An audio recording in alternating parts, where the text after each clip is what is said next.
El día 30 en el océano, Steven Callahan dejó de tener miedo a morir, y eso fue exactamente lo que lo mantuvo vivo. No fue la fuerza física, no fue el entrenamiento, fue algo que ocurrió dentro de su cerebro, algo que la ciencia tardó décadas en entender, y que cambia por completo lo que creemos saber sobre los límites de la mente humana.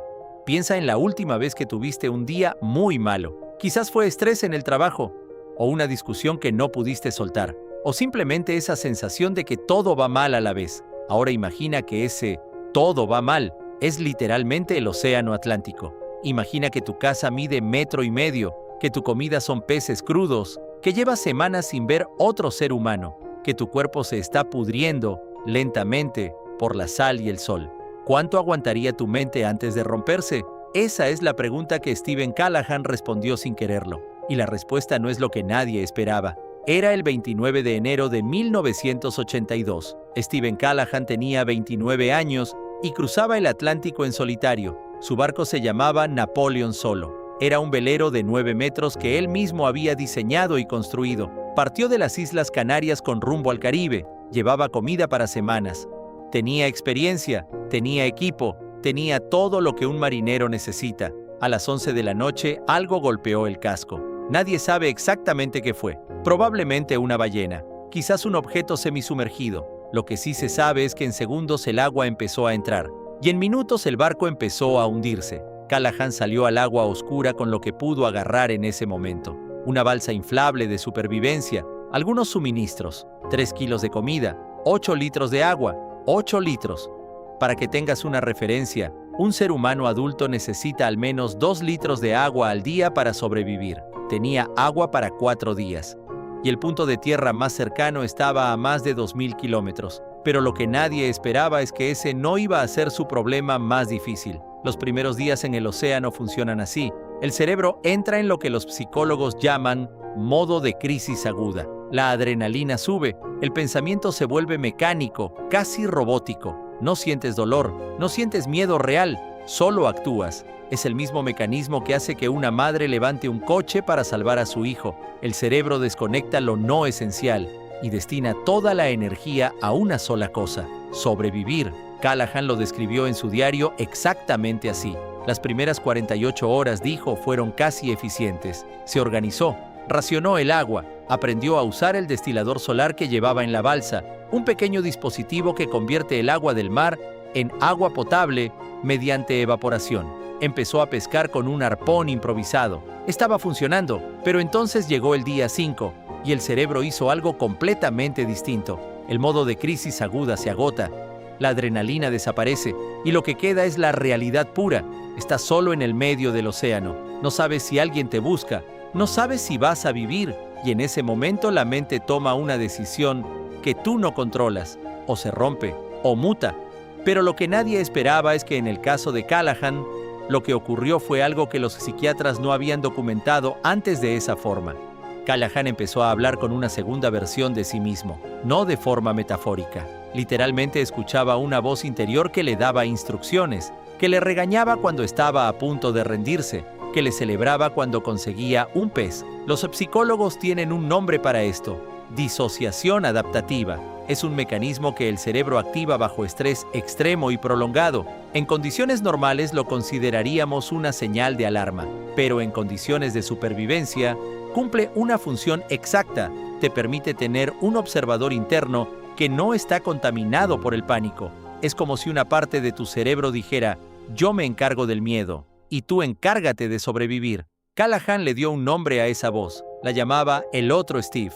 Y el otro Steve era implacable, no aceptaba excusas, no permitía el victimismo. Cuando el cuerpo quería rendirse, el otro Steve preguntaba: ¿y qué vas a hacer al respecto? Esto no es algo exclusivo de Callahan. Los supervivientes de situaciones extremas, desde prisioneros de guerra hasta alpinistas atrapados, describen con frecuencia el mismo fenómeno: una presencia interna que parece exterior, una voz que no es exactamente la tuya, pero que te salva la vida. La ciencia cree que es el cerebro creando un contrapeso psicológico para evitar el colapso total, una especie de escudo mental de emergencia que solo se activa cuando las opciones normales de afrontamiento ya no funcionan. Pero lo que nadie esperaba es lo que le hizo el hambre después de la semana 3. El hambre severa no es solo una sensación en el estómago, es una reorganización química completa del cerebro. Cuando el cuerpo lleva más de 2 semanas con déficit calórico extremo, el hígado empieza a producir cuerpos cetónicos. Son moléculas de energía alternativa que el cerebro puede usar cuando no hay glucosa disponible, y tienen un efecto secundario que nadie pidió: alteran la percepción de la realidad. Callahan empezó a tener alucinaciones. Las describió como extraordinariamente vívidas, no confusas como los sueños, coherentes, detalladas. Veía personas, conversaciones, lugares. En un momento describió ver a un grupo de hombres caminando sobre el agua junto a su balsa, moviéndose en silencio, sin mirarle.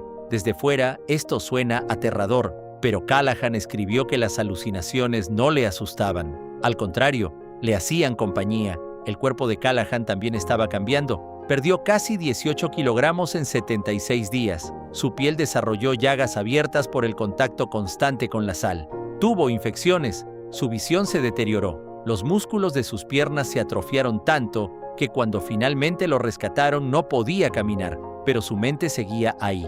Y lo que nadie esperaba es que el momento más peligroso no fue el primero, fue el día 40. Los psicólogos de supervivencia tienen un concepto que se llama la crisis de la mitad.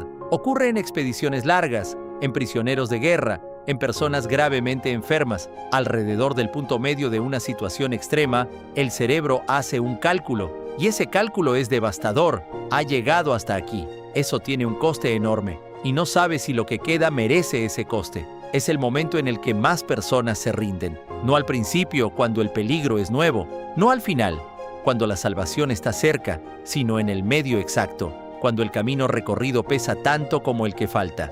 Callahan describió el día 40 como el más oscuro, no porque ocurriera algo especialmente malo, sino porque ocurrió algo psicológicamente preciso.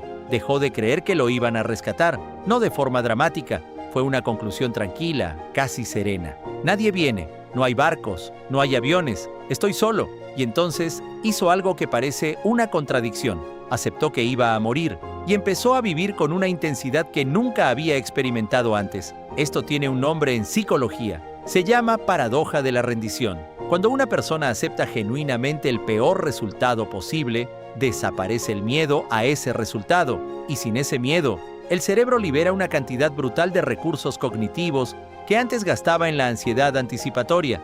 Callahan dejó de pensar en el rescate. Empezó a pensar solo en el día siguiente, en el pez de mañana, en la lluvia de pasado mañana, en sobrevivir hoy. Y eso, paradójicamente, es lo que lo salvó. Pero lo que nadie esperaba es lo que ocurrió cuando por fin apareció un barco. El 20 de abril de 1982, unos pescadores de la isla de Guadalupe encontraron una balsa naranja a la deriva. Dentro había un hombre que pesaba 47 kilos, que no podía ponerse de pie, que tenía la piel cubierta de heridas abiertas, que llevaba 76 días solo en el Atlántico. Era Steven Callahan. Y lo que ocurrió después es algo que casi nunca se cuenta. Callahan no sintió euforia cuando lo rescataron. Sintió desorientación, sintió incomodidad. Las voces de los pescadores le resultaban casi insoportablemente ruidosas. La comida le produjo un dolor físico severo, porque el sistema digestivo lleva semanas sin procesar nada sólido y necesita reaprenderse. La cama era demasiado blanda, la habitación era demasiado pequeña, y lo más extraño de todo, echaba de menos la balsa. Esto no es único en Callahan. Es un patrón documentado en supervivientes de situaciones extremas prolongadas. Se llama síndrome de readaptación y funciona así: cuando el cerebro ha pasado semanas o meses reorganizándose para sobrevivir en un entorno concreto, volver al entorno normal no se siente como alivio, se siente como otro trauma. El mundo civilizado, que debería ser el paraíso después del infierno, resulta abrumador. Demasiado estímulo, demasiado ruido, demasiadas decisiones intrascendentes. Los excombatientes de guerra conocen bien esta sensación, los supervivientes de secuestros también, y todos describen la misma paradoja.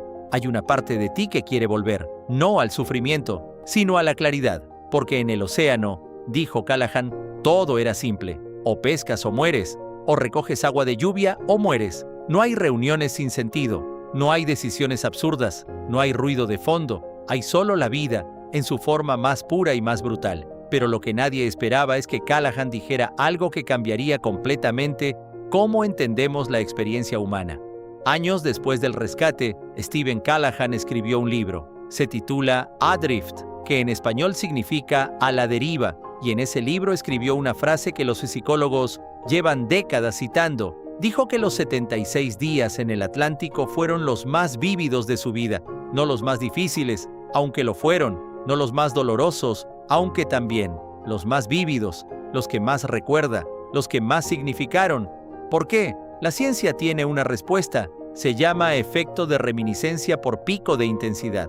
El cerebro no recuerda la duración de una experiencia, recuerda los picos. Y cuando una experiencia tiene picos de intensidad extrema, tanto positivos como negativos, queda grabada con una nitidez que ninguna experiencia ordinaria puede igualar. Esto explica por qué un viaje de 2 semanas a otro país parece que duró un año cuando lo recuerdas, y por qué un lunes de trabajo entre miles de lunes de trabajo no existe en tu memoria. El cerebro valora la intensidad, no la comodidad.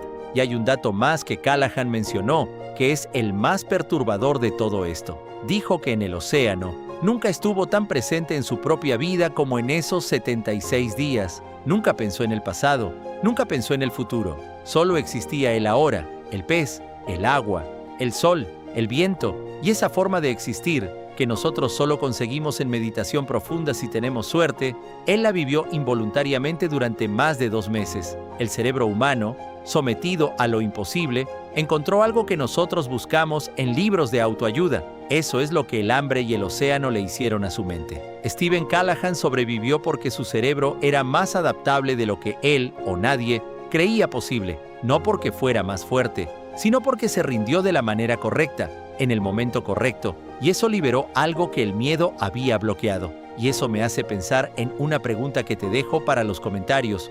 ¿Cuánta intensidad real tiene tu vida cotidiana? No dramatismo, no sufrimiento, sino momentos en los que estás completamente presente, sin distracciones, sin el ruido de fondo. Porque si la respuesta te incomoda, quizás Callahan tiene algo que enseñarte. Si este video te hizo pensar en algo que no esperabas pensar hoy, dale al like. Eso le dice al algoritmo que este tipo de contenido vale la pena. Y si quieres seguir explorando los límites de la mente humana, suscríbete. Cada semana hay una nueva pregunta que no sabías que necesitabas hacerte. Nos vemos en el próximo video.